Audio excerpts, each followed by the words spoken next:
I signed the papers with hands that used to shake. The pen felt heavy, the room smelled like new carpet and old promises, and the name on the contract was the same company that once slammed the door in my family's face. Harbor and Hearth. The company that fired my mother, my father, and my brother like they were numbers on a page. That day, I didn't knock on their door. I bought the building. Smash that like button right now. Subscribe to this channel and drop a comment telling me where you're watching from. I'm Alina, and yeah, I'm the girl my family called a dreamer, the girl who needed a real job. It was a sentence I heard so much that it echoed in my sleep. I used to sit at the end of our wobbly kitchen table in Briar Ridge and design logos on a second-hand laptop while my mother folded laundry and my father watched the evening news, and from the other side of the room I'd feel it, the weight of their silence. Then someone would say it, usually my brother Daniel, sometimes my father. Sometimes my mother, in a soft voice that hurt more than the others. Get a real job, Alina. They didn't mean to crush me. It just happened in slow motion, like a glass tipping over you think you can catch. I grew up in a town where a job had a uniform. You wore steel-toe boots or a name tag or a badge. You clocked in. You clocked out. You stood under fluorescent lights and moved boxes or stood at the register or sat in a back office and colored in spreadsheets until your eyes felt dry. And the biggest name in town, the mothership where half our neighbors worked, was Harbor and Hearth. A cozy-sounding brand with cinnamon candle commercials and cute ads about family. My family believed in them. Trusted them, they were stable, safe, real. My mother worked in accounts receivable. She was the one who knew every invoice number by heart and remembered who sent a thank you note and who didn't. My father worked in maintenance on the distribution floor. He was the kind of man who carried a tool belt like it was part of his body, even on Sundays. And my brother Daniel worked in shipping, all muscle and pride, counting pallets faster than his scanner could beep. 3 people, 1 company, 1 paycheck away from disaster. I did not fit the picture. I made things on screens. I took freelance gigs. I sketched. I recorded little videos to sell my work. I shipped prints from our tiny front room that also had a treadmill nobody used. It looked like play pretend to them. To me, it felt like breathing. The problem with dreams, though, is that they don't look like work until they pay the light bill. And mine didn't. Not at first. Look, my father told me once, staring at the steam rising from his coffee like it might tell him his future. Art is nice, Mija, but nice doesn't pay for tires or heat.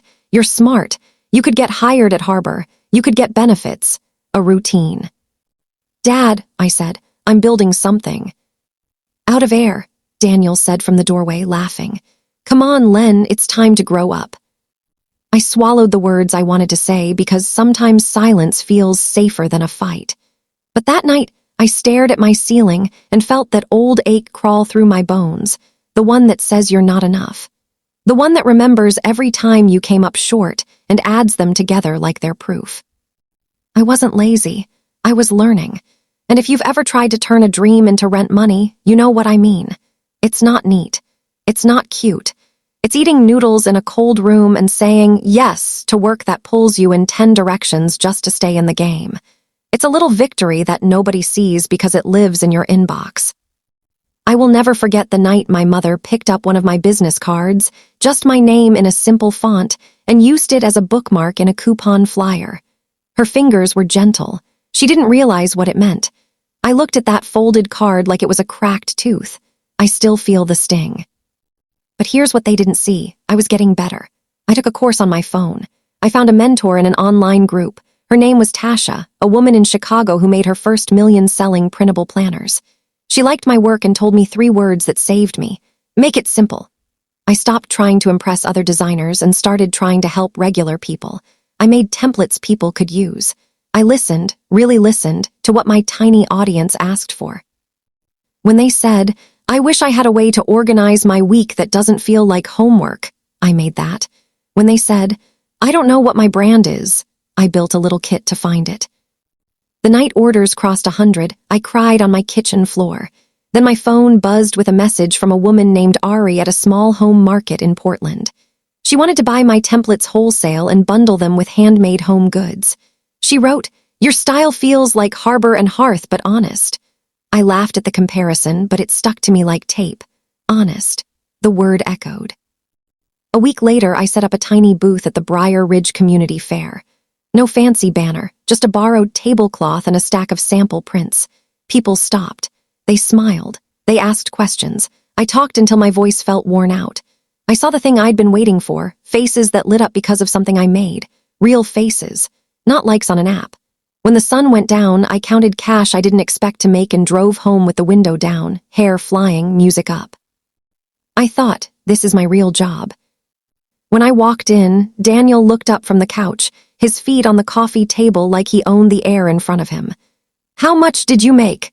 he said, a smile on his face that wasn't nice. "More than yesterday," I said, slipping past him to the kitchen. "Rent," he said. "You paying rent now?" I didn't answer, because even if I had the money, I knew it wasn't about rent. It was about respect. And in our house, respect came with a clocked-in badge. Then the sky shifted. One Monday morning, an email circulated through Harbor and Hearth employees. All meetings at 10 a.m. company-wide changes. Nobody breathed. We felt it through our walls because when that building shook, our town shook. I watched my mother iron a blouse like it was armor. My father kissed her forehead. Daniel flexed his hands and said something about new boss, new rules, and I saw the muscle in his jaw twitch. The new boss had a name that tasted like rust, Calvin Rourke. He'd come from the city with a tight haircut and a tighter smile. He shook hands too hard and laughed a second too late. He was the kind of man who called people buddy without meaning it. He'd been there 3 months and already people used his name like a warning. "You should be happy you don't work there," my mother said as she grabbed her keys. "This place is about to be chaos." I wanted to say, I am happy. I wanted to say, I'm building something so big your eyes will go wide. But I just said, "Drive safe." After they left, silence fell so heavy on the house that I could hear the fridge hum. I sat down at my desk anyway. I opened my laptop. I worked. I made a new product called the Home Base Kit, a simple bundle for home business owners who felt like they were failing. "For the underdogs," I wrote on the product page and felt a small warmth in my chest. I hit publish. Then my phone lit up. Message from Tasha. "Heard a whisper. Harbor and Hearth is selling off assets. They're in trouble." I stared at the words until they flickered. In trouble? The company that felt like the weather in our town. The sound of trucks at 5 a.m., the glow of the parking lot at dawn, the smell of cardboard and cinnamon that clung to my father's jacket. In trouble. I clicked through news sites. Small notes, private debt, shrinking margins, too many stores, not enough customers. You know how you can feel when a storm is coming even if the sky is blue? That. My stomach flipped. At 10:07 a.m., my mother's text burst through. "They're changing everything." Then my brother. "Rourke cut an entire line. More later." Then my father. Nothing. Just silence. And if you grew up in a house like mine, you know the silence of a father says more than any text. I paced our tiny front room until my feet wanted to run. I stood at the window and watched a delivery truck pass, the Harbor and Hearth logo bright and cheerful and lying. I thought about the way the company's ads looked like home and smelled like safety, and the way my actual home felt like a box about to be opened with a blade. I will tell you something now that I didn't know then. Trouble doesn't knock softly. It kicks the door until it falls off the hinges. That night, my parents came home late, moving like sleepwalkers. Daniel's face was red and tight. "What happened?" I asked. My father sat down without looking at me. My mother put her keys on the counter like they were heavy. Daniel spoke, voice too loud. "They're bringing in performance metrics," he said, doing air quotes. "They're going to normalize staffing. They talked about right sizing. You know what that means? That means people like Dad, people who have been there 20 years, people with backs that don't bend like they used to." He looked at me like I was on the other team. I swallowed hard. "Do you need anything?" I said. "I can help with." "With what?" he cut in. "Art money." "Daniel," my mother hissed, but there was no heat, only tired. I went to my room and shut the door. I sat on the edge of my bed and stared at my hands. I wanted to scream. I wanted to break something soft.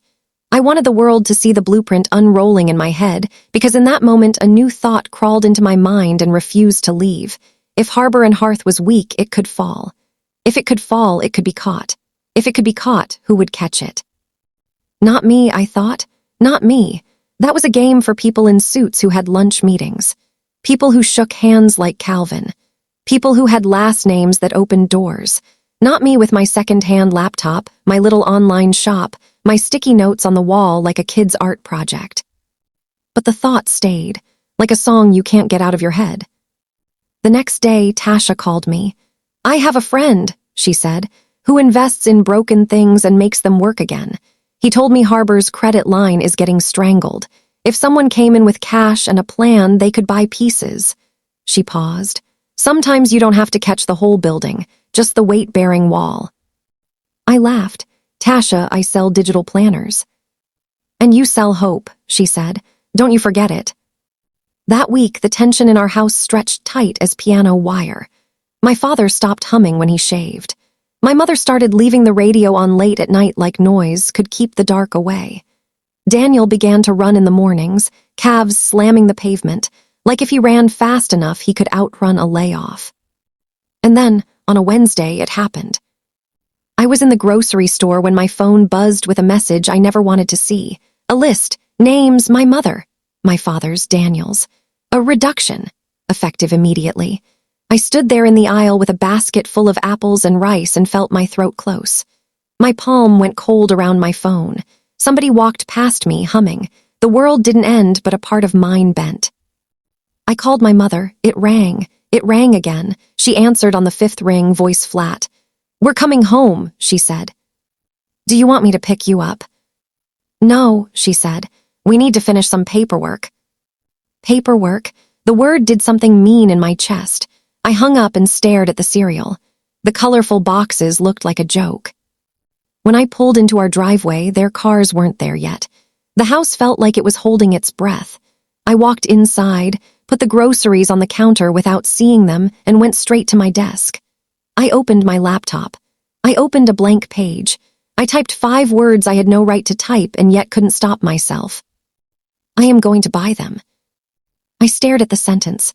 I almost laughed. Then the front door opened and the wind blew it away. My mother's eyes were red. My father looked older. Daniel's mouth was a hard line. They told me what happened in pieces, in words that didn't fit together because their bodies were still in that room with the fluorescent lights and the neat stack of severance packets and the fake plants in the corners. Calvin's voice in their ears like gravel. "We were numbers," my mother whispered. "Numbers on a page." "Dad," I said. He didn't look at me. "I gave them everything," he said softly. "They took it like I was handing them a napkin." I stood there and felt something break open. Not in a loud way, in a deep, slow way like ice cracking in winter. I realized then that I could spend my whole life trying to prove I was real to people who only believed in what they could hold, or I could build something they couldn't ignore, something so true it shook the room. I made tea, they didn't drink it. We sat, we stared. The clock on the wall ticked too loud. Then Daniel turned to me, eyes hot, and said, "Now do you get it? Now do you see why you need a real job, so you don't end up like this?" I blinked, the air thinned. I could have shouted. I could have said every cruel thing that sat behind my teeth. Instead, I reached for the only weapon I had, a promise. I looked at my brother, at my mother, at my father, and I said very quietly, "I'm going to fix this." Daniel scoffed. "With what, Alina? PDFs?" I didn't answer, because if I opened my mouth again, the truth would have poured out. My plan was already beating like a second heartbeat in my chest. I didn't know the steps, but I knew the direction. You want to know how a girl with a laptop and a house full of grief took on a company with a logo on every truck in town? You want to know the first door I pushed open and the first person who slammed one in my face? Do you want to know what really happened in that meeting when Calvin smiled and used the word transition like it was a blanket? The lobby smelled like lemon polish and lies. The light was too bright, the kind of light that pretends it's clean while everyone in it is hurting. I walked across the marble with my heart in my throat and a visitor badge stuck to my coat like a dare. Harbor and Hearth. The place I grew up respecting. The place that folded my family into a neat stack and put them on a shelf marked done. The receptionist looked up with that tired smile people wear when they say the same sentence 100 times a day. "Do you have an appointment?" "I'm here to see Calvin Rourke," I said. My voice sounded strong in my ears, which surprised me. Her smile didn't move. And your name? Alina Ramirez. She typed, glanced at the screen, then back at me with a little lift of her eyebrows like, really? He's very busy today.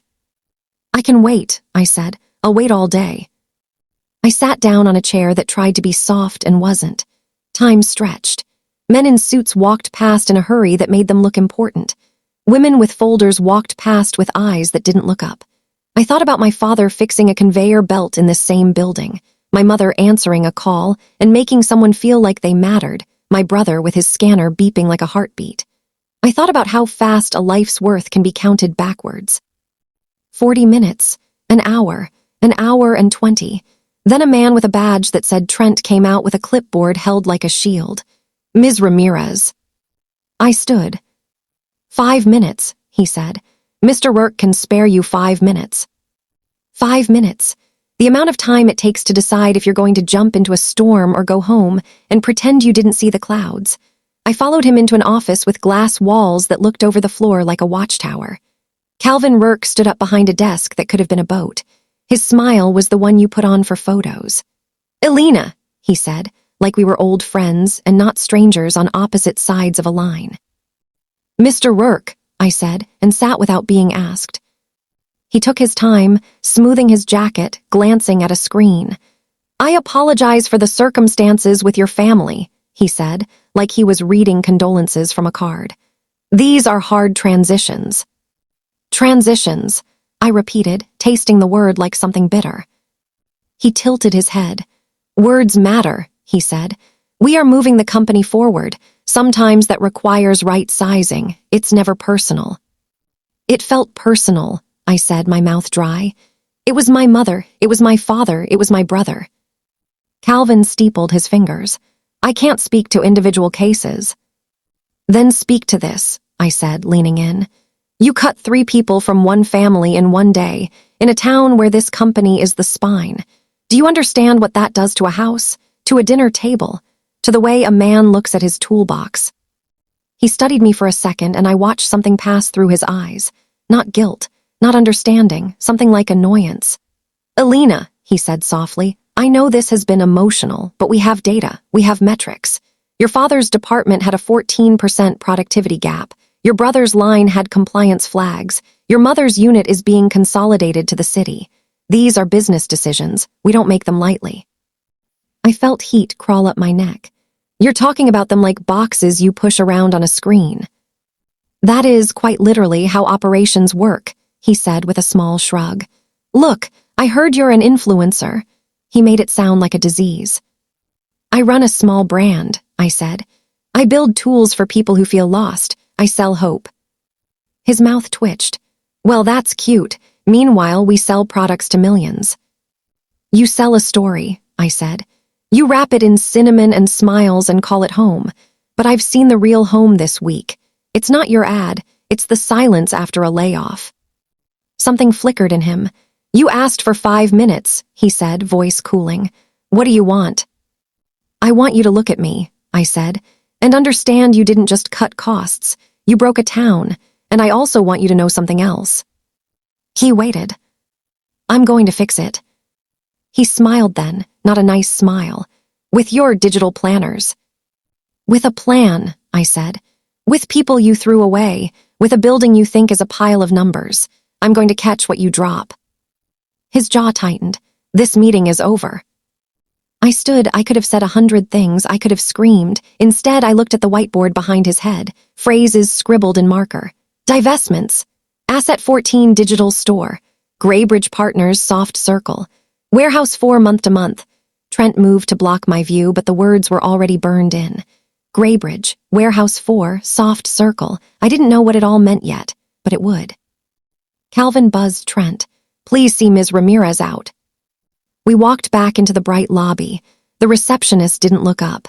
In the elevator, a woman with a harbor and hearth badge the color of old gold stepped in and pressed the button with a finger that shook. She glanced at me, then at my visitor sticker, then at my face. You're Alina, she said quietly. Yes, I said, surprised. I'm June, she said.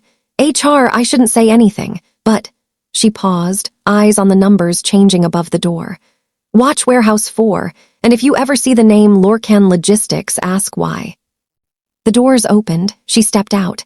Good luck, she whispered and was gone. Outside, the cold air bit my face. I stood on the sidewalk and let the wind dry the damp in my eyes. My 5 minutes were up, but I had more than I came with. At home, the house felt like a paused movie. My mother sorted papers and then resorted them. My father took apart a toaster that didn't need fixing, screws lined up like soldiers. Daniel paced. The air tasted like worry. I sat at my desk and opened my laptop. My fingers hovered over the keys. The sentence I'd typed before still glowed on the screen.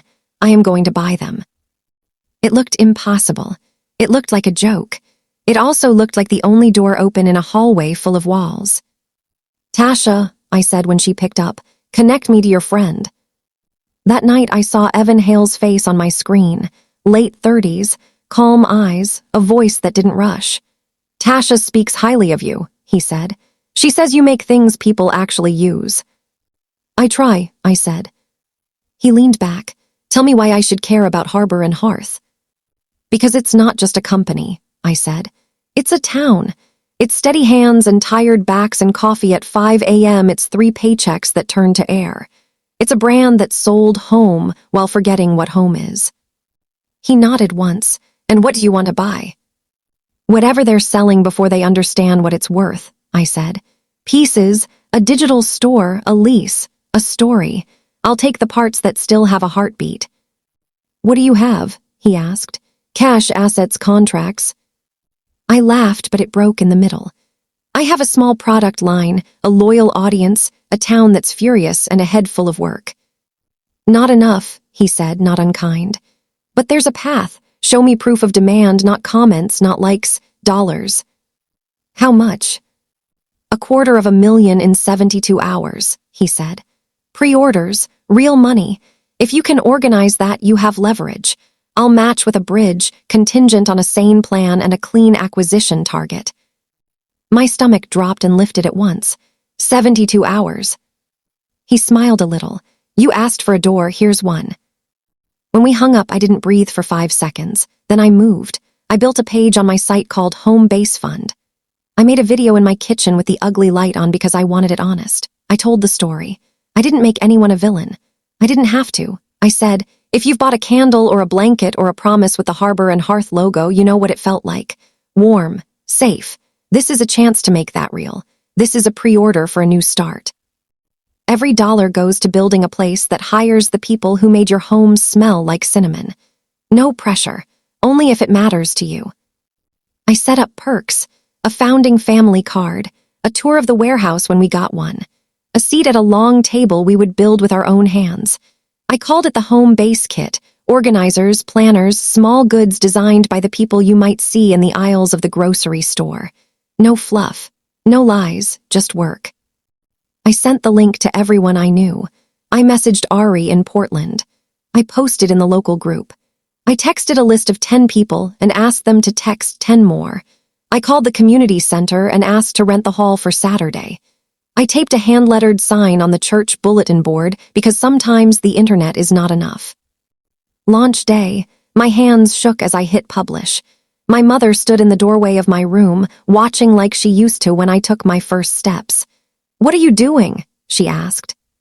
Trying, I said. The first order came in from a name I didn't know, then another, then a third, 31 in the first hour, 106 by noon. People wrote messages, for your dad, for the town, for all the nights my mom worked late. I cried just a little, then wiped my face and answered questions and made sure the page didn't crash. Daniel glanced in once, said nothing, and walked away. The hole between us widened and I couldn't close it yet. At 4 that afternoon, I plugged in a map of the hall online and wrote, if you don't like paying on the internet, come by the community center Saturday. We'll take cash and checks. We'll have coffee. We'll have a table for anyone who got laid off to sell what they make. I called it the First Warmth Market, a small name for a big hope. Saturday, the parking lot was full by 9. Old men in hats, kids with sticky hands, women with tote bags. I set out folding chairs that wobbled and a little jar for donations that overflowed before noon. We set up a table with a hand-painted banner that said Founding Family. People signed their names with shaky penmanship that made me want to hug them. June from HR came quietly and bought 3 kits without making eye contact. Mr. Flores, who ran the hardware store, pressed money into my hand and wouldn't take change. A girl with purple hair hugged me so hard my ribs creaked and whispered, "My mom cried when she saw your video." We counted at the end of the day with fingers that stuck to the bills. $93,412. Papa looked at the number and closed his eyes. He didn't smile. He didn't know how yet, but his shoulders dropped a little. Something let go. I took a picture of the tally and sent it to Evan. He replied almost at once. "Impressive. Keep that pace. We'll talk term sheet tomorrow." I slept for an hour, maybe less. Then my phone buzzed with an email from a law firm with a name that sounded expensive. "Cease and desist." My stomach turned. They said my tagline home, honestly, was confusingly similar to theirs. They said I was trading on their goodwill. They said stop now or face consequences. I forwarded it to a lawyer Tasha recommended. Priya Patel called me from her car with the sound of a blinker in the background. "They're trying to scare you," she said. "We'll adjust language, we'll be careful, but don't let them push you off your path. Also, switch your payment processor. If they file a complaint there, your funds could freeze." "Can they do that?" I asked, voice small. "If they throw enough money at it," she said. "Open a backup at the credit union first thing in the morning." I thanked her and hung up. I sat in the dark in the kitchen and watched the numbers on my page and tried not to shake. A minute later, a message blinked onto my screen from an unknown number. "Be careful. Graybridge is pressuring processors. They want your campaign to fail. M. Meredith? I didn't know yet.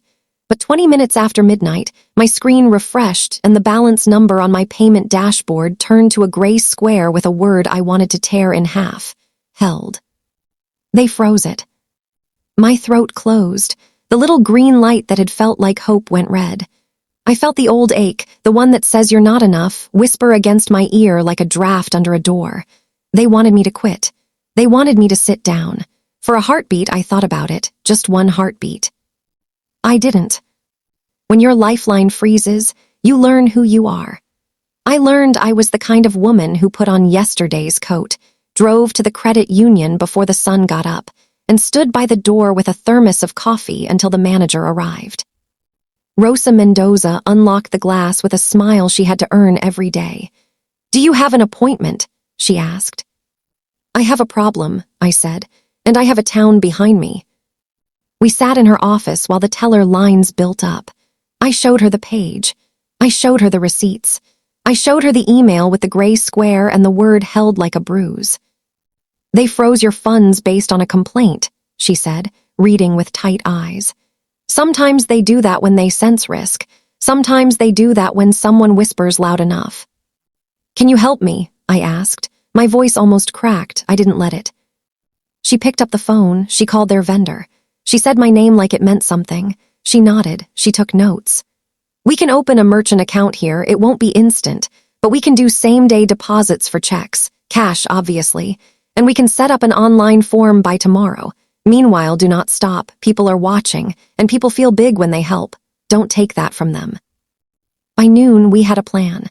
I put up a new page that said, "If you had trouble paying, we have options," with a picture of my kitchen table covered in envelopes. I posted daily drop-off hours. I wrote, "Transparency update," and told the story. No drama, just facts. "We got a legal letter. We're adjusting language. Our funds got held. We opened a backup. We won't quit." The messages I got that day made my heart ache in the best way. I don't have much, but I have $20. I can mail a check. I can bring cash. Where should I put it so you feel safe? I printed index cards and started writing names in a careful, slow hand like my third-grade teacher taught me. Evan called that evening. "That took guts," he said. "How much are you at?" 168,000 and counting, I said. 93 in cash and checks, the rest still pending. He whistled softly. "Keep going, I'm flying in." He came on a Wednesday. He walked the community center hall with me, running his fingers along a table that rocked because one leg was shorter. He stopped to buy a knitted scarf from a woman who had the softest voice I'd ever heard. He ate a brownie that crumbled down his shirt and laughed. On the drive past Warehouse 4, I slowed. "Month to month," I said. "I want it." "Why?" "Because I watched a conveyor belt break down there when I was a kid, and my father fixed it with a zip tie and a prayer," I said. "Because it's the warmest building in this town even when the heat is off. Because when people hear the doors open, they'll cry." He looked at me with a face I couldn't read. "You talk like this is a movie." "It's not," I said. "It's Tuesday." He laughed again, and I liked him for it. Then he turned serious. "I can write a bridge check if you secure something real, an asset, a lease, a brand you can operate without getting shut down. The digital store sale is on Friday, right?" "Was on Friday," I said. "I saw it on a whiteboard." I told him about Graybridge, about the words, about June in the elevator and Lorcan logistics.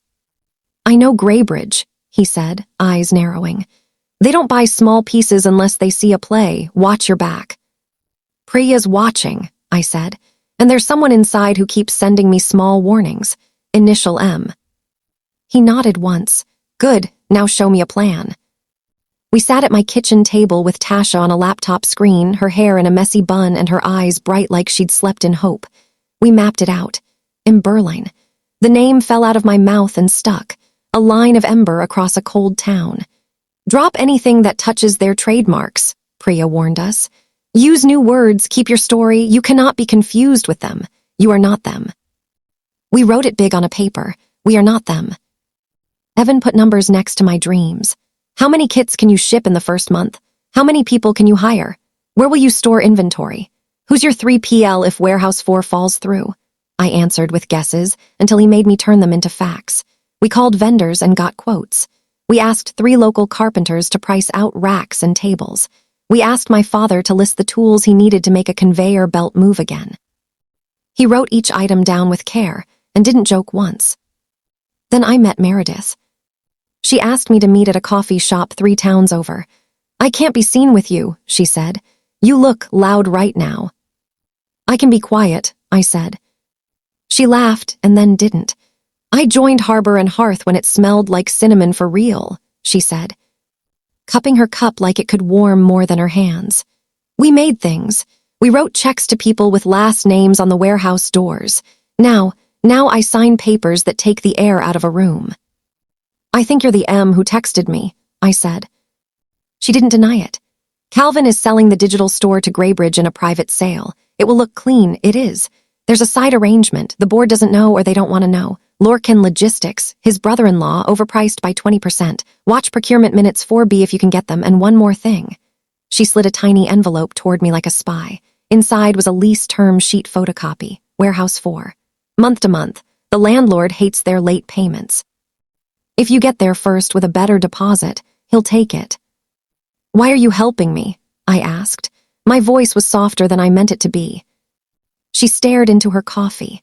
"Because my father worked a line for 30 years. Because I cried in my car after the layoff and wiped my face before I went inside.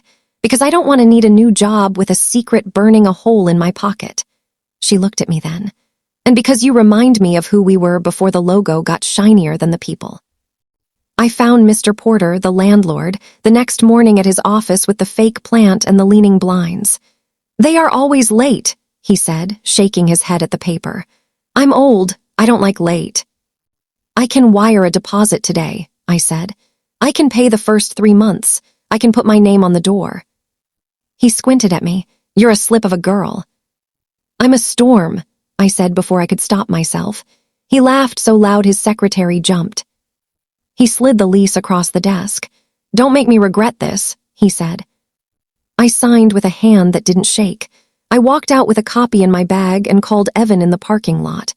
"I have a lease." "Then I have a check," he said. "Send the wire instructions." We put a deposit on racks and a second-hand forklift you had to pat twice on the side to get to start.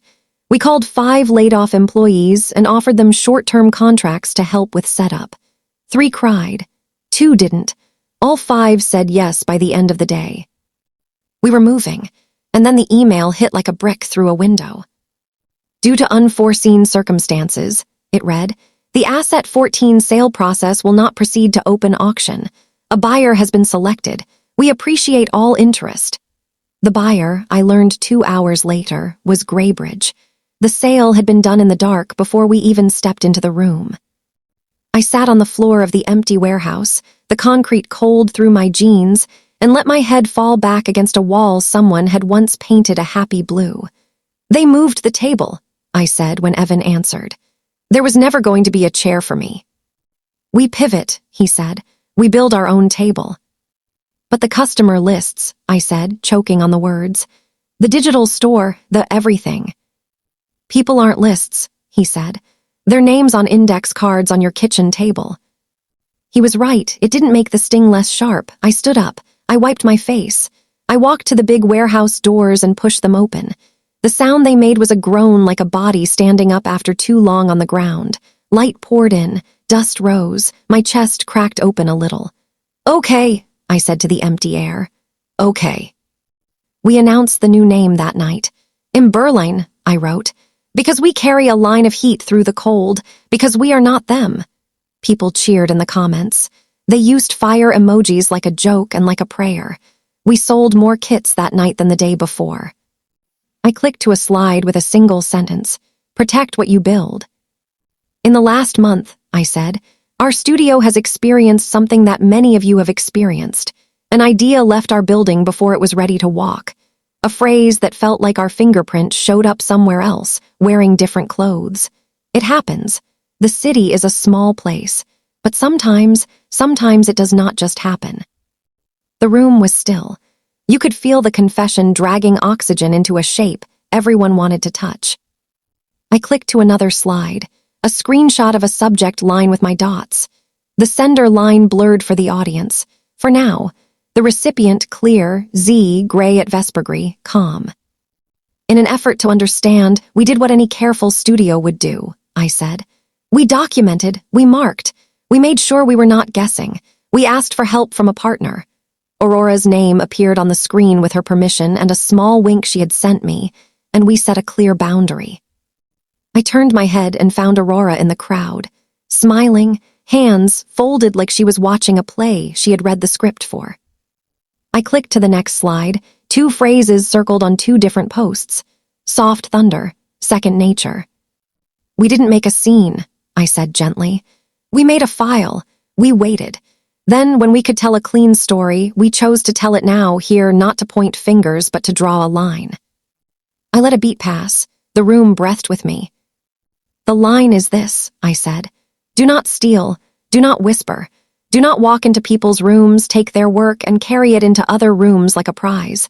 This is not about fairness, which is a child's word. This is about integrity, which is an adult choice.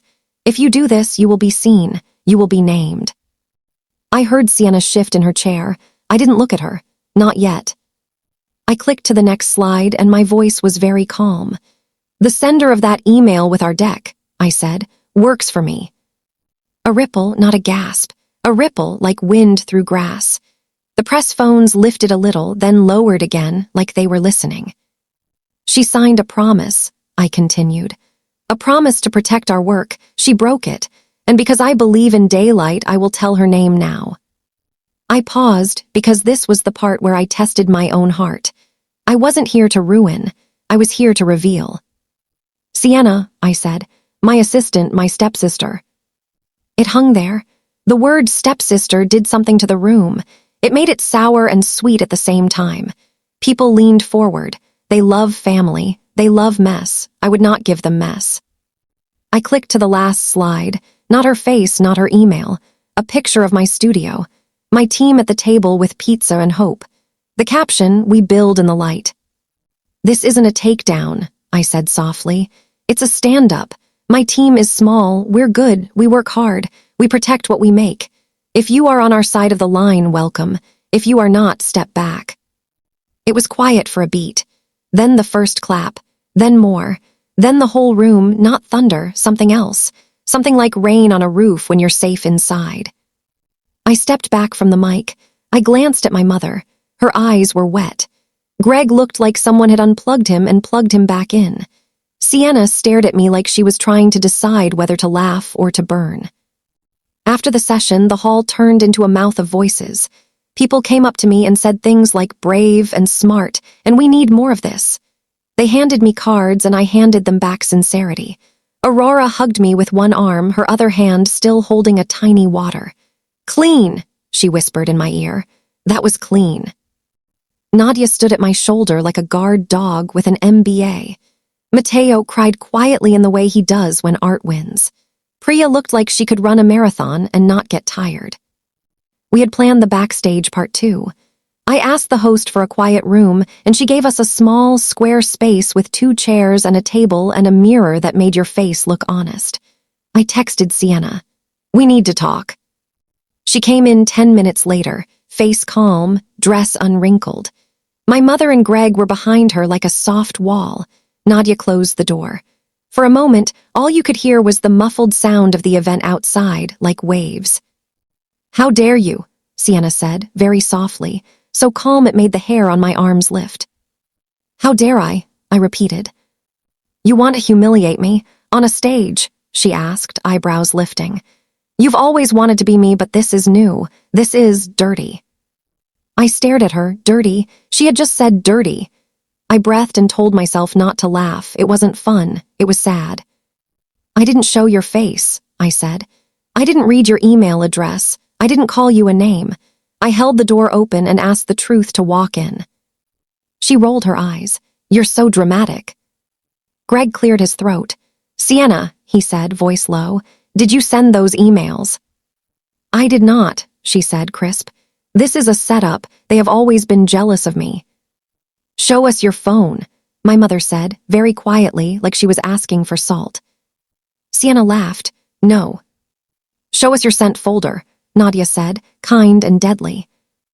"No," Sienna said again, looking at me, not them. "You don't get to go through my things." "You went through mine," I said. She glanced at the mirror and checked her lipstick. "You're welcome," she said. I put a folder on the table. "Here, what we have," I said, and laid it out like a dealer. "A forwarded email chain with your name at the top. A link you opened from a downtown IP that isn't our office, moments before a competitor uses our exact language. An NDA with your signature. A time stamp." She looked bored. "Circumstantial," she said. "It's enough for termination," Nadia said, voice gentle. "Termination?" Sienna laughed, a bright, brittle sound.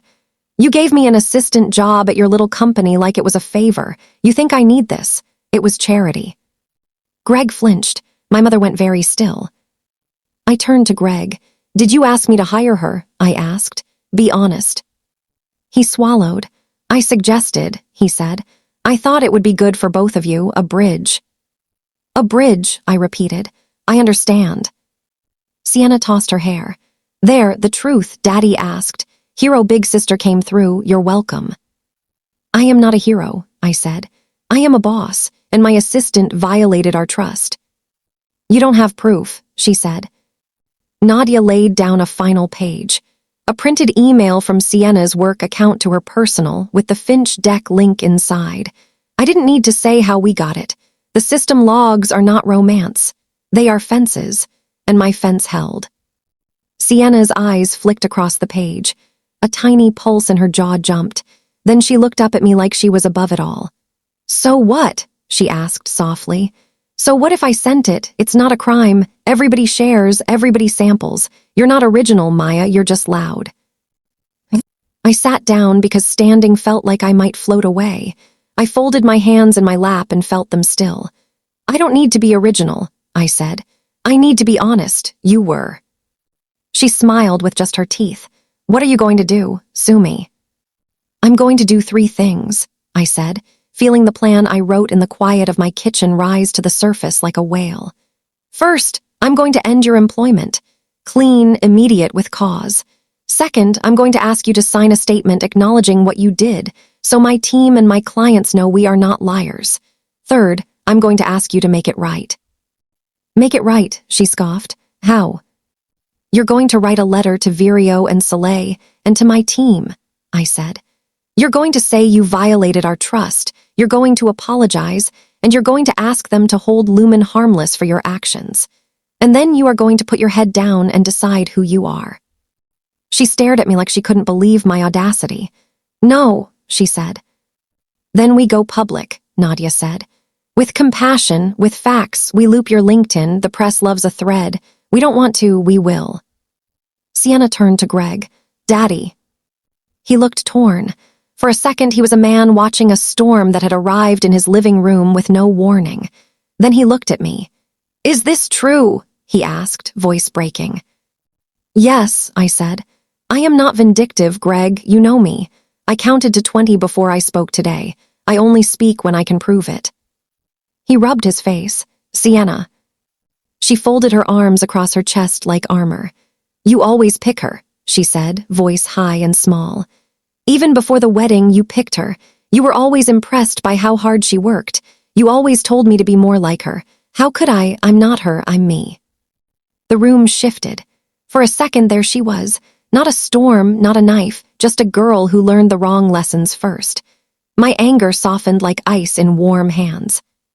"Sienna," I said, and the word didn't feel like a hit anymore. "I don't want to destroy you. I want to stop you from destroying me. And you, because this is not how you want to live. Carrying other people's work like it's a bag you can put your name on." She blinked. For a heartbeat, her lip trembled. Then she stiffened. "I'm not signing anything," she said. "I'm not apologizing." My mother stepped forward. "Then you can go," she said, voice soft but carved from something old. "Not just from the job, from our house, until you decide to be a decent person. Because we are not asked to hold your behavior like it is a baby we must rock." Sienna stared at her like she had been slapped by a cloud. "Wow," she whispered. Greg put a hand on the back of a chair. "I will pay for a lawyer if you want one," he said to Sienna. "I will help you find your way, but I will not ask Maya to carry this anymore." Silence, then the tiniest sound, the click of Sienna's pen. She looked at me like she wanted to cut me in half with her eyes. "Fine," she said. "Print it." Nadia slid the statement she had already drafted across the table. Sienna laughed at that. Of course we had it ready. Of course we are women who plan. She read it. She rolled her eyes. She signed. I had a termination letter ready too. I handed it to her. She didn't look at it. She put it in her bag like it didn't matter. At the door, she turned and looked at me like she could still change the ending. "You are not better than me," she said. "You are just better at pretending." I felt tired, the kind of tired that feels like clean sheets. "I never said I was better," I said. "I said I was done." The door shut. The muffled sound of the event outside came back, a comfort now. My mother sat down. Greg exhaled like a man who had been holding his breath for a year. Nadia leaned against the wall and cried once, a single neat tear, then wiped it away and said, "Okay, let's go home." The week after City Innovators, night felt like stepping into a new house that looked exactly like your old one but smelled different. Fresh paint, open windows, the same sofa, a new light. We sent the letters. The one Sienna signed went to Virio, to Soleil, to our team. It wasn't dramatic. It wasn't cruel. It was clear. I violated the trust of Lumen Studio by sharing confidential materials without authorization, it said. This was my decision. Maya and her team did not know and did not approve. I am sorry. Virio responded with grace. We trust you, they said. We're still in. Soleil sent us flowers. The note said, thank you for how you handled this. We choose partners who choose the light. Vesper Gray posted vague quotes about inspiration being everywhere and the city being a collage. They took down the Aurora slide. They did not say sorry. It's okay. The city knows how to file things away. We reset our passwords again. We installed a habit. We ask, who needs to see this? Before we share. We wrote a policy that reads like a promise. We printed it and put it on the wall in the kitchen beside the calendar where we write birthdays and notes like, remember to water indigo, which is the name of our plant that always leans toward the sun. As for family, we did something radical. We took a beat. My mother and Greg drew a boundary line at their front door. We love you, come in peace. It is not peace to grab what is not yours. Sienna did not come for a while. The house was quiet. It felt like a sound we hadn't heard before. I used some of the money I had been too afraid to spend to take the team to the ocean for a day. We stood on the sand and watched a line of small birds race the wave out and back, quick little legs a blur, fearless and funny. "Finches?" Mateo asked. "Not finches," Nadia said, laughing. "Sandpipers." "Still cute," I said. We ate sandwiches and told the story of the first thing we ever made that we were proud of. Priya talked about a school zine with terrible staples. Mateo talked about a mural under a bridge. Nadia talked about a spreadsheet that got a nonprofit 2 more grants than they expected. I talked about the time I told a brand they didn't need me. They needed to apologize to their customers first. They did. Then they came back better. "Good things," Nadia said, lifting her water. "Louder." Back at the studio, the work went on. It always does. The pop-ups popped. The captions sang. The photos glowed. We got quiet press for the way we handled the storm. Nothing flashy, just a few kind pieces in places that matter. We grew slow and sure. We didn't betray ourselves. I wrote a check and mailed it to a program for girls who want to start small businesses. I wrote another to a clinic in our neighborhood that helps women who can't afford the care they deserve. It wasn't a flex. It was gratitude. It was a way to pull the story out of the room and into the street. One night late, I got a text. Unknown number. The message said, "It wasn't all on purpose. Sometimes I did it because I didn't know how to have a win of my own. I thought if I held your things, they would become mine. I'm sorry." I stared at the screen. Sienna. I didn't reply right away. I slept. I woke. I made coffee. I watered Indigo. I wrote her back at noon. "I believe you will become someone you are proud of," I typed. "Not here, not now, but someday. Take care." She didn't reply. It was enough. Months passed. The seasons turned like always. The tree outside our window reddened and then shook itself bare and then dressed itself again. We moved a desk to make room for a new hire. We painted the conference wall the color of summer peaches. We put a small rug by the door so people could wipe the city off their shoes. At a family dinner, my mother made lamb and laughter. Greg told a story about getting lost at the farmer's market. We ate too much and then we ate a little more. Sienna did not come. It was okay. Love is not a constant party. Sometimes love looks like an empty chair you don't immediately fill. Then one Sunday, I saw her. I was walking home with a baguette under my arm like a cliché, and there she was coming out of a career center on 8th, a tote over her shoulder that said, "Work in progress." She saw me. She paused. I paused. "Maya," she said. "Sienna," I said. We stood, 2 women in the middle of a city that didn't care about our drama at all. She looked different, softer around the edges, less armor, or maybe I was seeing her without my old glasses on. "How are you?" I asked. "Better," she said, "still me." "Good," I said. "I'm taking classes," she said. "Project management, actual management, not the other kind." I smiled. "That's good." "I got a part-time job," she said, a small pride peeking out. "Front desk at a studio that makes commercials for dentists. It's not glamorous." "It's a job," I said. "Work is work." She looked at the baguette and laughed. "Always on brand," she said, nodding at my cliché. I laughed too. "I'm not going to ask for my job back," she said quickly, before the silence could play tricks. I'm not like that anymore." "I wouldn't give it to you," I said honestly. "But I would help you find another one if you want help." She exhaled. "I don't know yet," she said, "but thanks." We stood there in the traffic noise and the sun and the city's hum, and I felt something unclench. Not forgiveness, exactly. Not a forgetting. Just a refile. A move from the cabinet labeled pain to the one called past. "Tell Greg I said hi," she said, looking down. "And Rosa." "I will," I said. "Take care, Sienna." "You too, Maya." We walked around each other and kept going. Sometimes that's the only way the story moves forward. Not with hugs, with nods. At work the next day, I brought pastries and a bag of oranges and asked everyone to share something they learned last month.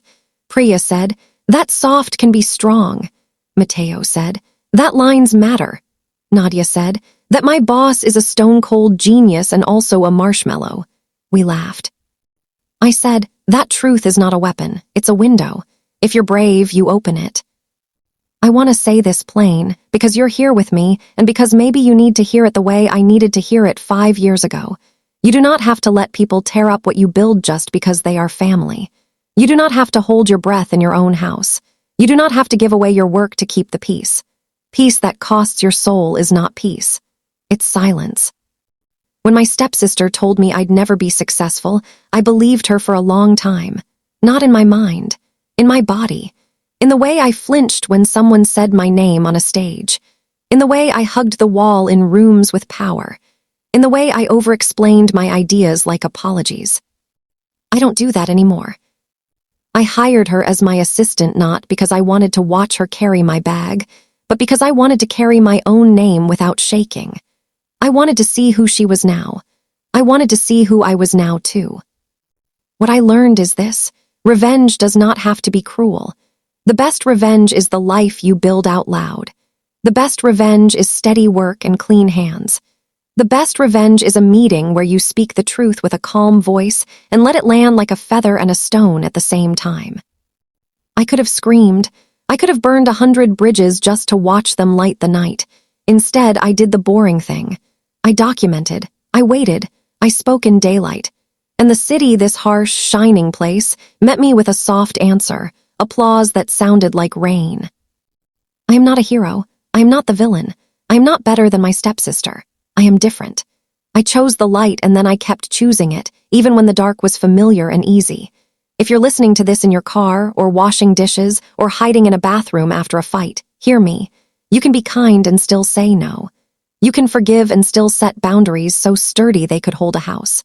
You can love people from the other side of a door if you need to.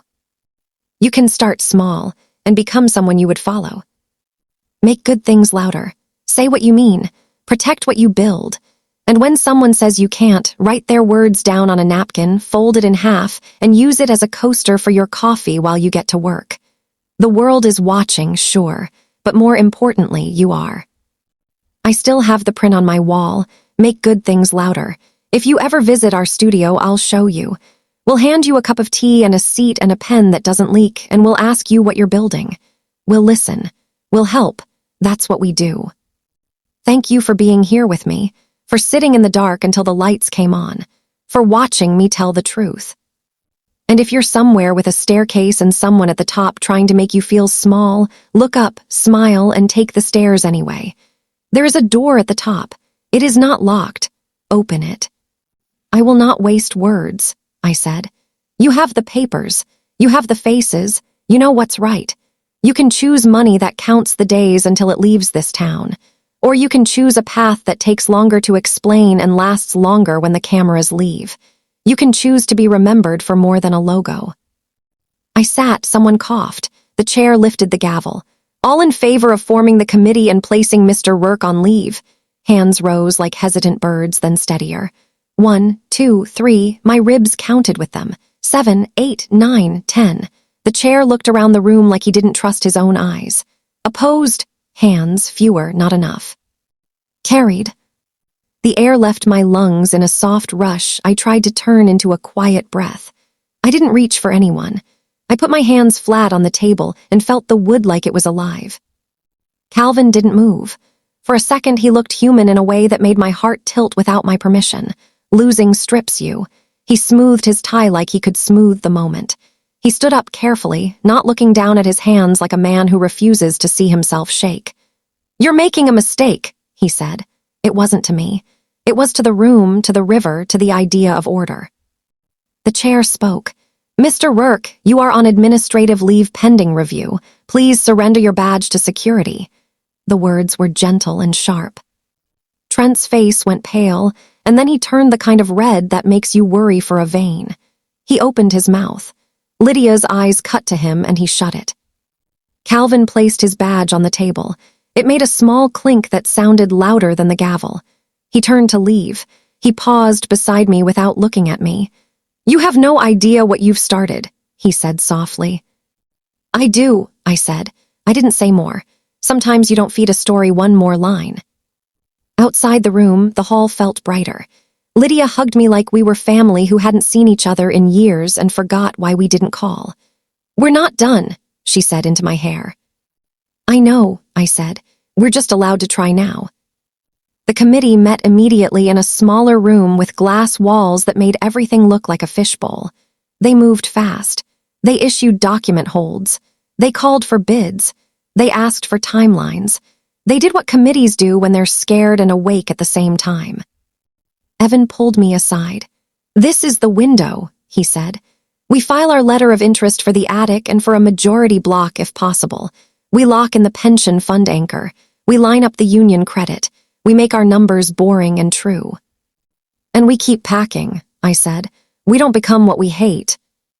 We walked back to Warehouse 4 into hands that reached for us without needing to ask why. On the office whiteboard, someone had drawn a crude bar chart that made me laugh. "Kit's out the door," it said. The bar climbed like a kid's drawing of a ladder. We added another tall slash mark that turned the ladder into a fence strong enough to lean on. At 4, a courier arrived with a thick envelope. He handed it to me like it weighed more than paper. "For you," he said, "from Graybridge." Inside, a letter with words that tried to be polite and failed. "Cease your attempts to interfere with a lawful transaction," it said. "We will pursue damages." Priya read it, snorted softly, and handed it back to me. "They want you scared," she said. "Be careful, don't be scared." Daniel showed up at 5, hair damp like he'd put his head under a sink and then changed his mind about everything else. He stood in the doorway and watched us for a full minute, his jaw tight. Then he walked straight to the pallet jack and moved 3 skids like it was his job, which it had been. He didn't look up at me. He didn't have to. His body had made its own decision for an hour. When he finally stopped, he came to the office and stood in the doorway. "Trent says you cheated," he said, like he wanted me to convince him he was wrong. "I told the truth," I said. "On paper, in rooms, in the kind of voice you use when you're finally not afraid of your own." He leaned against the doorframe. "They're going to come for you," he said. He wasn't threatening. He was worried in the way he gets when a storm rolls in and he starts putting away patio chairs because they could fly. "They already did," I said and held up the letter. "We're still here." He nodded once. "They might go for me," he said. He looked at his shoes when he said it. "I sent that deck." "I know," I said. I felt it like a bruise. "I wanted to be useful," he said. "I wanted someone powerful to call me important. I wanted it so bad I forgot who calls my name when I say it in the dark." He laughed without joy. "I'm not good with words," he said. "You just use the right ones," I said. "Come home when you can, eat when you can, stand where the floor doesn't move under you." He nodded and left, the door swinging on its hinge like a marker for the space between us closing a little and then opening again. At 7, the committee called. "We want a formal proposal," they said. "Assets, attic goods, brand archives, community programs, Warehouse 4 lease transfer, select equipment. Potential equity purchase open for discussion based on anchor commitments. Submit by noon tomorrow. You will be one of multiple bidders. No promises." "No promises," I repeated and felt strangely steady. "We'll submit." We pulled a half-night. Evan made numbers sing. Priya turned sentences into railings. Tasha looped in designers who created a simple, clean pack that looked like a fresh notebook on the first day of school. I wrote the letter. I wrote it like I was speaking at the end of a long table to people who didn't know the town and didn't want to until they did. I wrote it like a hand extended over a fence. "We're not here to take," it said. "We're here to build. We're here to keep the attic full and the lights on." At midnight, my phone buzzed with a message from an unknown number, a video file. No caption. I hesitated and then tapped. The frame opened to an office I knew, Calvin's. He sat with the Graybridge man, the one with the ice voice. They were laughing at something just off camera. Calvin said, "Give me 90 days and a scope. I'll show you where the soft bodies are." My stomach turned. The Graybridge man said, "After close, we take care of our friends." It wasn't explicit. It was enough to make your skin feel wrong. At the end, the camera wobbled and turned a little, catching a reflection in the glass. Trent, not Daniel. Trent, his phone in his hand, his grin wide like he thought he was smarter than gravity. I sent it to Priya with hands that didn't shake because what do you do with a fire?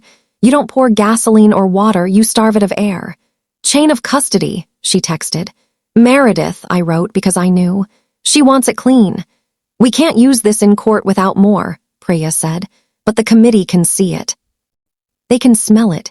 We can ask questions with our eyebrows. I sat down on the warehouse floor in my clean shirt and laughed once, a sound that sounded like someone else. We can do this, I whispered to the room that had learned our names. And then the punch I didn't see. My email pinged with a message from the credit union. Due to volume and compliance review, a temporary hold will be placed on new incoming online funds for 24 hours. The words were polite. They hurt. It wasn't malice. It was process and pressure and the way the world slows you down when you most need to go. I closed my eyes, I breathed. We have checks, I said. We have cash, we have people with envelopes, we have enough to hold the line. I said it like a lullaby to myself. It helped, a little. At 1:30 in the morning, I put on my coat. I walked to the big doors. I looked at the chalk line we had drawn down the middle of the floor.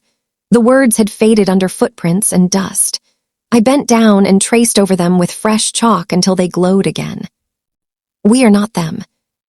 By 9, the warehouse smelled like coffee and cardboard, and something else I didn't have a word for yet, like nerves turning into bravery. We sorted checks into piles with rubber bands. We logged cash with 2 sets of eyes and one old calculator that whirred like it was proud to be here. The credit union's temporary hold sat like a gray cloud over our heads, but the room was bright anyway. At 10, the pension fund's representative arrived in a blue windbreaker and work boots. Not a suit. Her name was Celia. She had forearms that looked like she'd built bookshelves for friends on weekends. My dad worked your floor when I was a kid, she said to my father, shaking his hand like they were cousins. He used to say the smell of cardboard meant Christmas. We sat at the wobbling table in the office. Evan slid our plan across, neat, nothing flashy. We're offering you an anchor position at a cap that's realistic, he said. Governance seat, labor commitments in writing, clawbacks if we miss targets. Celia flipped through, paused at the page with the photo of our chalk line. We are not them. She smiled a little. Here, what I need, she said. No layoffs for a year unless we sit down first. Training hours that count on the clock. A safety audit that's not a joke. And I want proof this isn't just a good story. I want purchase orders, not wishes. We have pre-orders, I said. Cash, checks. A line out the door yesterday that made the printer smoke. We have a lease. We have suppliers who extended terms because they believe in what this is. We have people who will fight me if I try to play pretend. She looked at my hands. I didn't hide the ink stains or the bandage on my thumb from the box cutter. My board. Going to say we can get a better return putting this money in something safe, she said. A boring index fund, a building in a city where we don't know the street names. You know what I'll tell them? She looked at my father. That safe is sometimes just far away with gloss on it. This, she tapped the paper. This is home. We'll do 200,000. Conditional on the committee taking you seriously. I'll go higher if another anchor comes in. We'll bring the union credit, Evan said without blinking. We're in talks. They care about work. That's our whole pitch. She stood. We shook hands. No photo, no fanfare. She left with a stack of paper and a promise to call by noon. I stood there after she was gone and let the feeling wash over me. Not victory, momentum. At 11:15, we walked into the committee room with our proposal printed on thick paper so it would feel like it mattered when they touched it. Priya slid a copy to each member like dealing cards in a game where we only pretended the rules were fixed. The Graybridge rep sat in the back with the same ice smile, a new tie, and a legal pad that didn't have any ink on it yet. Ms. Ramirez, the chair of the committee said, you have 20 minutes.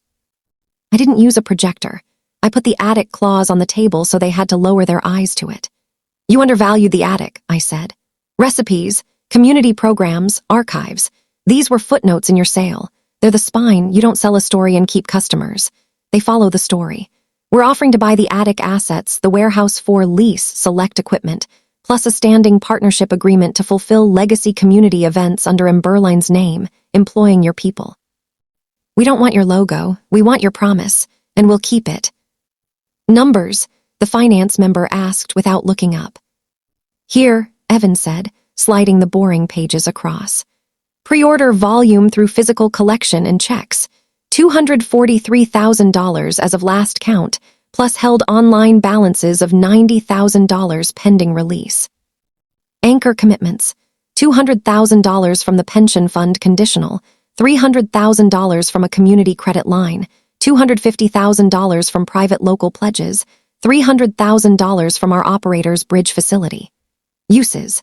Payroll for 20 hires, warehouse retrofits, inventory, safety, insurance. Timeline. 30 days to first full run. 60 days to break even on fixed costs if our current pace is maintained. Contingency. A conservative scenario that doesn't assume miracles. The labor representative leaned forward. No layoffs, she said flatly. No layoffs, I echoed. We'll sit before we cut. The last thing we need is one more kitchen going silent at 6 p.m. A lawyer cleared his throat. The Graybridge rep finally wrote something. Why should we sell attic assets to you when Graybridge wants the digital store? He asked. Because Graybridge doesn't know what to do with a handwritten recipe from 1984 that feeds 3 families with 1 roast, I said. We do, because they can import a customer list into an ad platform. They can't resurrect a summer fair by reading a PDF. We can. And because if you don't separate the attic from the sale, you're going to watch your digital assets leak out of every story people tell about you that has nothing to do with a cart. We can license story, the Graybridge man said with a smile that didn't reach anything but his teeth. You can't, I said, not smiling. You can rent words, you can't rent trust. The compliance member lifted the attic clause, frowning. Who drafted this valuation? He asked, and the room shifted. Once you ask who, you start saying names. Names drag sunlight in. We'll look into it, the chair said, a little too fast. Priya set down a sealed envelope. We also have a video for the committee only, she said. Chain of custody declared. It raises questions about post-closing arrangements that may affect independence. We are not asking you to accept it as fact. We are asking you to ask the right questions after you watch it. The room thickened. The chair took the envelope like it might bite. We'll review, he said. Last thing, I said. We found an entry in the community archive, a thing called Open Hearth Nights from the 80s. Once a month, the warehouse doors open to families. Soup, music, tables. If we purchase the attic, we will bring it back this weekend. Free, no logo, just hands. I want you to know what you're choosing when you pick between us. I paused. And what you're losing if you don't. We left as quietly as we came. In the hall, Trent leaned against a pillar, pretending he wasn't waiting. Cute, he said. Very kitchen table. I looked at him and a part of me wanted to be cruel. I didn't feed it. Then eat, I said and walked on. We'd barely made it back to the warehouse when the hit came. A legal email from Graybridge to the committee, CC'd to us like a warning shot. We intend to hold Emberline liable for tortious interference should this committee take any action that delays closing. Priya read it, smiled that small cutting smile I loved, and wrote back 9 words. See you at the special meeting. We prefer real rooms. By 3, we had a call from the union credit officer. We've seen enough, he said. We're in for 300 with a collateralized line. Conditions, safety, training, and a promise that you'll host apprentice nights. Done, I said. Thank you. At 4, Celia called back. I've got 2.25 approved, she said. Condition stands. Don't make me chase you for reports. You won't have to, I said and meant it. At 5, Meredith arrived with hair pulled back and eyes that said she had run. You have an hour, she said. Committee wants a revised bid that assumes Graybridge keeps digital. They want a price. Evan and I looked at each other. He nodded. We went to the office. I shut the door. We sharpened our pencil and stripped the romance out of the numbers. We priced the attic like a heart transplant and the lease like a limb. We gave them a number that would hurt us and save the town. We dropped a clause in that said the stories stay here, the events don't move, the recipes don't go behind a paywall. Priya slid the bid across at 6 like a meal served just before the kitchen closed. You'll hear in the morning, the chair said. No one went home. At 8, the credit union lifted the hold. a short email that felt like someone opening a window. Funds dropped in one line at a time like rain. I watched the numbers settle and felt something in my chest unclench. At 9, my phone lit up with a text from an unknown number. "Watch the loading dock," it said. I ran, heart in my throat. On the dock, a pallet wrapped in plastic stood like a gift. A sticky note on it. "From the attic, before they forget it exists." We cut it open. Inside, binders full of old newsletters, the original open hearth posters, hand-scrawled notes from founders, a recipe card box with grease stains. I held the top card. Tomato soup. 3 ingredients. A note on the back. Salt last, taste first. My eyes burned. "We're doing it," I said. "Tomorrow night." At 10, I found Daniel on the stairs outside the office. He sat like a kid who didn't want to go upstairs for bedtime because he wasn't ready to stop being in the day. "I read the article," he said. "The judge, the committee, all of it." He swallowed. "I found something." He held out a printout, a string of emails that made my stomach knot. Trent to Calvin, subject line metrics capture. Words like frame, like target narrative, like non-compliant culture as justification. No lies, not exactly. Numbers selected to tell the ugliest true story. "I was CC'd once by accident," Daniel said. "I kept it, I didn't know why, maybe I do now." "We'll give it to Priya," I said. "You didn't steal it, you kept a piece of yourself safe." We threw our first Berlin Gather community fair in the parking lot. No permits threatened us. The inspector came by in jeans and bought a hot dog.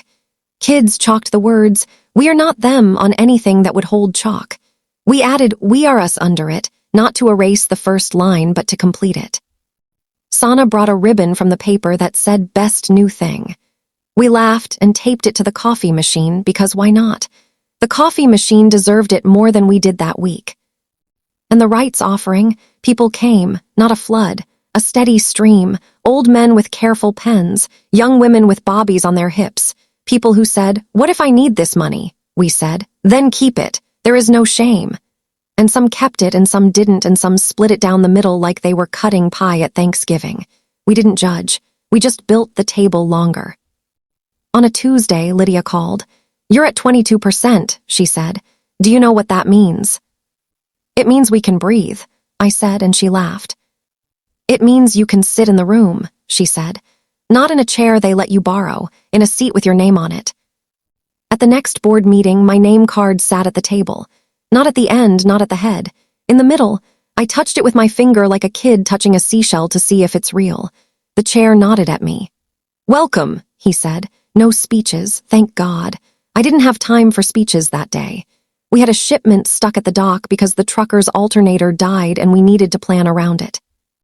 I went back to the warehouse after that meeting and pushed open the doors and looked at the chalk line and the shelves my father had built and the table with my mother's name in the sign-in book. I remembered the first night I typed, "I am going to buy them on my laptop," and laughed out loud because look around, Alina. You didn't. You bought back the attic. You bought back your family's name. You bought back a part of your town that had been pawned for something shiny. We filmed a video in the front office because that's what I do when my heart is too full to hold. I looked into the camera and spoke to the people who sent $5 and the ones who sent 5,000. "We did not destroy them," I said. "We didn't need to. We outlived the worst version of them. We built something warmer. We made the kind of real job people told me to get, and it turned out to be a real life." I paused, I breathed. I thought about what a moral is supposed to be and decided to just tell the truth. If someone tells you to get a real job, ask them what real means. If it means a paycheck that makes you hate Sunday nights, maybe ask for something better. Real isn't a badge. Real is responsibility. Real is showing up when the lights flicker and saying, "We've got a generator." Real is faces, not logos. People, not numbers. And revenge. I smiled. Revenge can be warm. It can be a table set for everyone who was told to go home. It can be a paycheck with your mother's name on it. It can be a door you open that used to be closed to you. I posted it. I turned off my phone. I went back onto the floor and packed a box. It had a note inside. "You kept your promise, so will we." That night, after everybody left and the warehouse hummed the kind of quiet that isn't empty, I walked the chalk line one more time. The words had smudged from feet and carts and kids. I drew them again, not because I needed to remember, Because I wanted to practice writing the kind of sentence that saved me. We are not them. The clock on the wall turned into a drum. 90 days. That's what the notice said in plain font. That's how long we had to turn a promise into control. That's how long to answer the question I'd been asking since the night I typed it with shaking hands. Can a girl with a laptop and a town at her back buy the company that threw her family into the dark? We made a plan so simple it almost looked like a child's drawing. 3 circles. One for shares we could buy from old friends and quiet neighbors who still had their envelopes. One for new rights in the offering. One for a block we didn't have a name for yet, someone with more than we thought possible. Under it, I wrote in Sharpie, "Find the hand that will open." We called it share night. We set up a table in the warehouse with coffee and a jar that said questions. We printed a 1-page that explained the offering in simple words. You can keep, it said. You can sell to us. You can sell on the open market. Any choice you make will still get you a bowl of soup and a seat at this table. We meant it. We weren't going to turn yes into a halo or no into a scar. We promised to hold everyone's names like we held their tools, with respect. That first night, Mr. Leland came in with his cookie tin. He had on a clean shirt and a hat with a logo so old the letters were ghosts. He opened the lid with his careful hands. Inside were decades, old proxy slips, a few statements paper-clipped together. He looked at me like a man about to give away a photograph he'd kept in his wallet through storms. "You'll take care of the attic?" he asked. "With my life," I said. He nodded. "My Emmy would like that," he whispered and signed. 1%. We wrote his name on the board and underlined it twice. It wasn't about the number. It was about the way his shoulders dropped when he handed me the paper, like a weight he'd carried alone now had a place to put itself down. We saw miracles in small clothes. Mona from accounts, who always had a candy in her drawer, gave half her shares and kept half for luck. A kid who worked summers sweeping floors showed up in a hoodie, red-eyed from a night shift at the gas station, and sold a sliver that pushed us a 10th closer. June came straight from HR, her badge still clipped, reminding people with her smile that this wasn't a trick. This was home asking for itself back. By the end of week 1, we were at 29%. By the end of week 2, 36. Celia called with steady numbers and the kind of voice you want when you're building something that could fall. "Our board approved a bump if you hit 40 by the end of the month," she said. "Make me say yes." We worked like a song you can't stop humming. Phones, visits, soup, handwritten thank you notes, not for marketing, for memory. Daniel came to every share night without the loudness he used to wear like armor. He stood behind the table and read the 1-page out loud to anyone who asked without sounding like a man selling something. He sounded like someone who had finally found a way to stand up straight. The pushback came in clean envelopes with sharp edges. Graybridge mailed a letter to employee shareholders offering a bonus for selling into their pool. The words were nice. The math wasn't. "We'll take care of you," it said. People brought the letter to our table like it was a riddle. We didn't tell them what to do. We put our numbers next to theirs and we said, "Do what you can sleep with." Some still sold to them. That hurt. We didn't glare. We didn't guilt.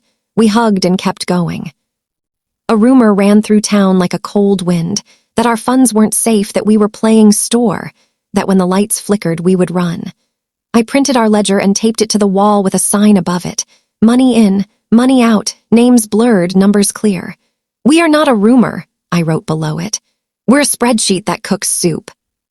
Meredith sent a text at midnight one Tuesday. "Board chair got a draft of a long-term supply deal they want to sneak through. It would lock in pricing that bleeds you if you take control." She sent the attachment. I read the sentences and felt anger rise like a tide I didn't want to drown in. Priya drove over in sneakers and a cardigan and circled clauses with a red pen like a teacher. "No," she said to each circle. "No." We showed the committee in the morning. The chair looked at the circle marks and rubbed his eyes. "Thank you," he said. "I don't know how we got here." I almost said I did. I didn't, I just nodded. We held an ask everything night. Evan drew on the whiteboard.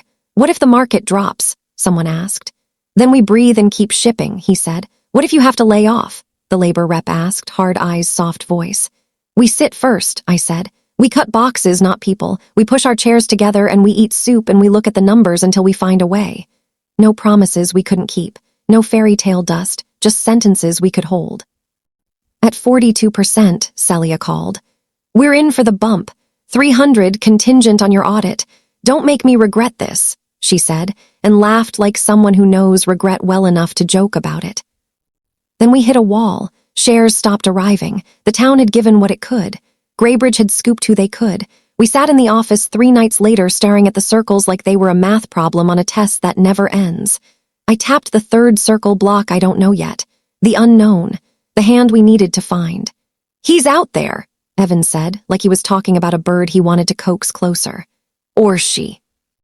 We found her at a church fish fry with weak lemonade and perfect coleslaw. Her name was Vera.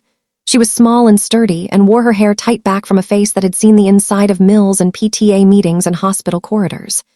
My husband kept his shares, she said, her eyes on the raffle table like she didn't want to look at me because if she did she might say yes without thinking, and she didn't do that. He died last spring. The broker calls. The city cousin calls. Now you. I can leave a paper and go, I said. You don't owe anyone your yes. She laughed without humor. Everybody always thought I owed them everything, she said, but he would have liked what you're building. She paused. Show me the soup. We drove to the warehouse. We ladled her a bowl. She ate with neat bites and looked around like a woman measuring the weight and the walls of a new room. She stood up, walked to the chalk line, read it out loud, lips barely moving. We are not them, she said. No, you're not. She signed 3% that night. In my head, I saw the boardroom tilt. At 45%, a call came from a man who wouldn't say his name at first. I built the first pallet rack in that warehouse, he said. They paid me late and I smiled and said thank you anyway because we had a mortgage and Bobby's who needed shoes. I have 6%. I was waiting for someone to make me feel like selling wouldn't make me a fool. He paused. I watched your open hearth. That was what we used to be. He sold 4 out of 6. I'm keeping the rest, he said. To sit in my pocket on Sundays. 49. The number glowed on the whiteboard like a pre-storm sky. We were 1 point away. 1%. 1 kitchen table, 1 cookie tin, 1 old envelope. It was close enough to taste and far enough to be a cliff. We needed a last sliver. We needed it fast. The 90-day clock wasn't a drum anymore. It was a heartbeat I could hear in my sleep. The address June texted me said Maple and 3rd, blue house with the porch swing. The woman who opened the door wore a sweater that used to be white and hands that had washed 1,000 dishes. You're Alina, she said. Not a question. A statement. She was tired. She was pretty in the way steel is pretty when it's forged right. June said you might have papers, I said. My husband does, she said. But he's stubborn. He's in the den. If you can get him to put the game on mute, I'll give you $10. I laughed. It broke the tension on my tongue. Deal, I said. He was in a recliner that had seen better springs and worse arguments. The TV was loud. He was louder. I know who you are, he said before I asked. I've read the papers. I've seen the soup videos. You got pluck. Pluck doesn't change a balance sheet. No, I said. People do. He grunted. He threw the remote at the couch. They cut me after 23 years, he said. I wore this logo on my jacket. I smelled like their cardboard at weddings. And then one day I was a number. He pointed his finger at me like a judge. Why should I help you buy the thing that chewed me up? Because I can't undo what they did, I said. But I can change who counts. I can put your name on a wall your grandkids can touch. I can make a rule that says you don't cut a man with calluses like yours without looking him in the face in daylight. And because if I buy it, it won't be them anymore. It'll be us, with new rules. And if I fail, you get to come to the warehouse and make me look you in the eye in front of everyone and say it. He stared at me, he swallowed. He looked at his wife in the doorway. She lifted one eyebrow, he snorted. He stood up. He went to the hall closet, pulled down a shoebox with a rubber band around it and set it on the coffee table like a test. He opened it. Paper, shares, old, new. He counted with shaking thumbs. 1%, he said. I was saving it for a rainy day. It's raining, his wife said softly. He laughed a short bark. Yeah, he said. He signed. I walked out the door with my heart in my mouth and the paper in my bag, and my phone buzzed. Evan, 49.9. We need .1. Where are you? I turned. The little boy next door sat on the porch steps drawing with chalk. He had written his name crooked and wrong and perfect. His mother watched me from under a roof that needed fixing.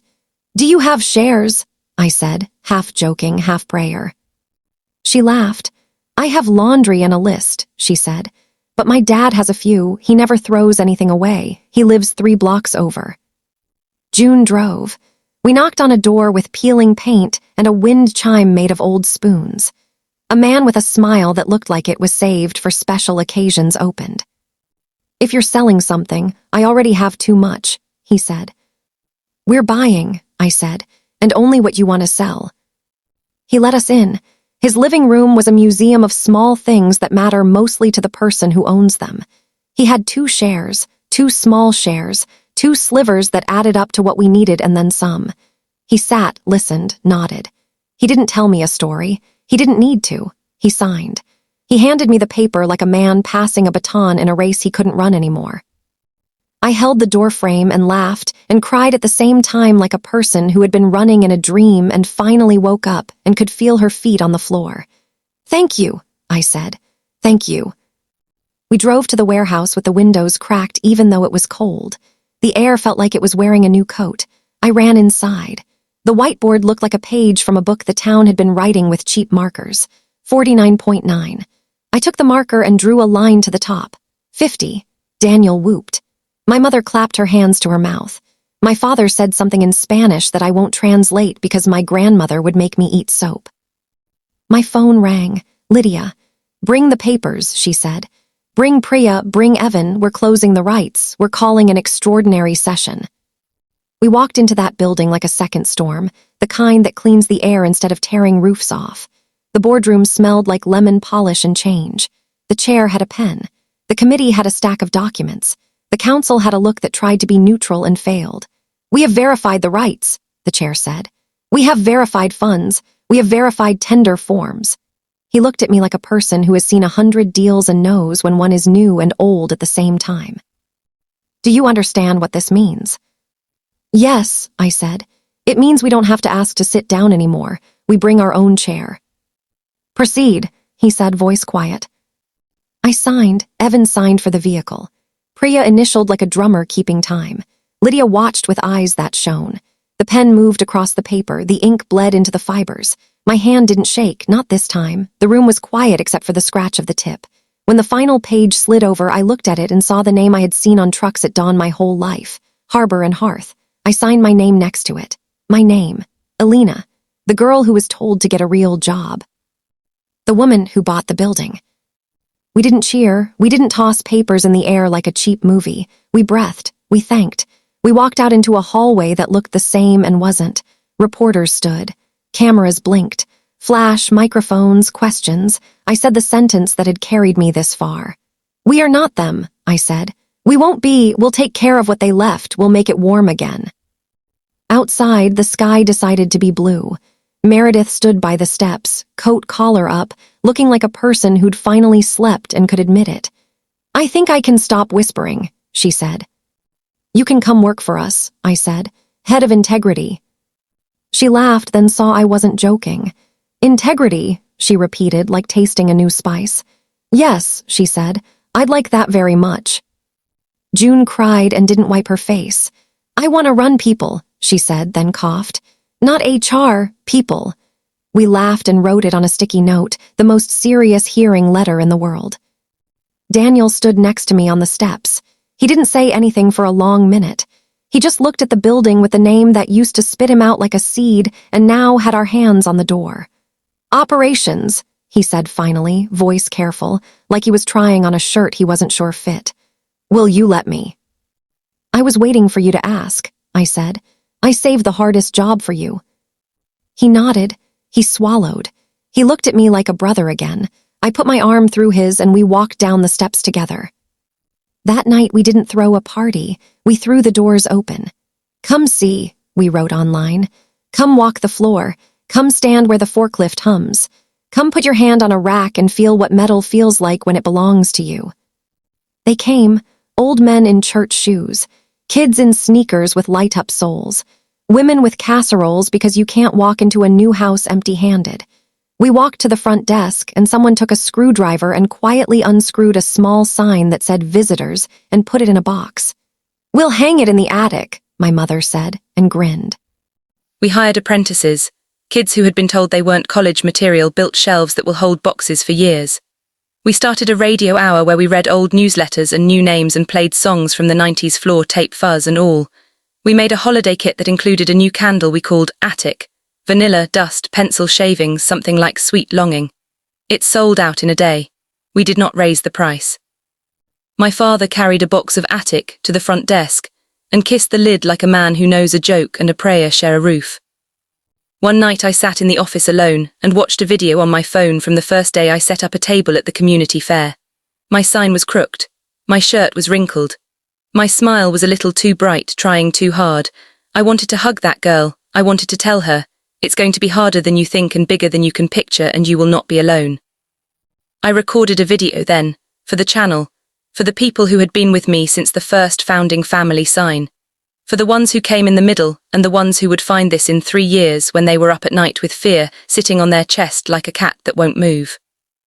"Hey," I said into the camera, sitting on the pallet stage with the chalk line behind me. "You know that sentence people say, get a real job. I used to hear it so often it turned into a song I couldn't turn off. Here, what I learned. Real is a moving thing. Real is the weight of checks with your mother's name on them. Real is a forklift humming because your father whispered to it. Real is your brother saying I was wrong and picking up a pallet jack. Real is a town bringing spoons when you run out. Real is showing up when the rumor mills spin and the inspector comes with a red tag and you make a checklist and you fix it. Real is not an office with a view. It can be, but often it's a room with a chalk line that says who you are." I looked at my hands. They had new scars that I liked. "We bought a company," I said, the words soft and hard at the same time. "We bought the company that fired my family. We didn't buy it to win. We bought it to keep promises. We bought it to turn home from a commercial into a room with soup." I paused. I felt the weight of all the people whose names were on that founding family wall. If you're sitting at your kitchen table with a stupid dream that makes your heart hurt because it feels real and not real at the same time, here is me, a woman with ink on her fingers and shipping tape on her shoe, telling you, try. You don't have to do it like I did. You don't have to do anything alone. Ask for soup. Ask for a chair. Ask for a hand. And when someone tells you to get a real job, ask them to define real. Then go build it. I ended the video with the camera on the chalk line because sometimes a picture says the thing your voice can't. I turned off the phone.